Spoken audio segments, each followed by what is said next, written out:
வாழ்க வளமுடன். படுக்கையில் நீண்ட நாள் இருந்து குணம் பெற்ற நோயாளிகளுக்கான எளிய முறை உடற்பயிற்சி தான். கை மேலே தூக்குறோம், கீழே இறக்கணும். மேலே தூக்கும்போது மூச்சை இழுக்கணும், கீழே வரும்போது மூச்சை விடணும். அதுபோல் முன்பக்கம் இப்போ மூச்சை இழுக்கணும், மூச்சை விடணும், மூச்சை இழுக்கணும், மூச்சை விடணும். அதாவது விரியும் போது மூச்சை இழுக்கணும், சுருங்கும் போது மூச்சை வெளியில் விடணும். அடுத்தது இடுப்பில் கை வச்சுங்க, சைடில் தலையாட்டுங்க. ஒன்று 10 தடவை செய்யுங்க. இதில் வர எல்லா உடற்பயிற்சியும் 10 தடவை செய்யுங்க. நிதானமாக மெதுவாக செஞ்சால் போதும், அவசரம் கிடையாது. அடுத்து இடுப்பை சுற்றுறோம். அப்படியே வலது பக்கமாக 10, இடது பக்கமாக 10. உடம்புல உள்ள மூட்டுகள், ஜாயிண்ட் இணைப்புகள் கொஞ்சம் ஸ்ட்ரெங்தன் ஆகிறதுக்காக, வலிமை பெறதுக்காக உள்ள பயிற்சி தான் இது. அடுத்தது மெதுவாக உட்காந்து எழுந்திரிங்க. ரொம்ப கீழே குறவலாம், பாதி அளவுன்னு கிடையாது, கால்வாசி மட்டும்தான் உட்காந்து எழுந்திரிக்கிறீங்க.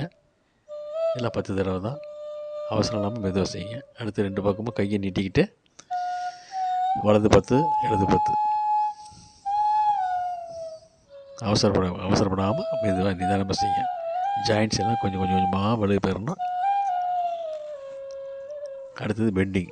கீழே குனியும் போது மூச்சை வெளியில் விடணும், நிமிரும் போது மூச்சை இழுக்கணும். ரொம்ப குனிய வேணாம், கால்வாசி குனிஞ்ச வர போதும். அடுத்தது கீழே உட்காருங்க.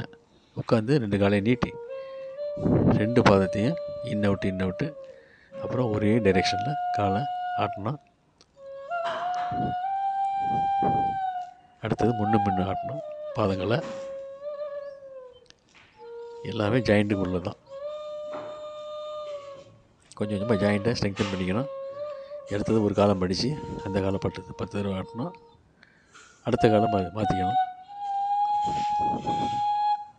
அடுத்தது கீழே படுத்து 2 காலையும் மடக்கி வைத்து மேலே வச்சு கட்டி பிடிங்க.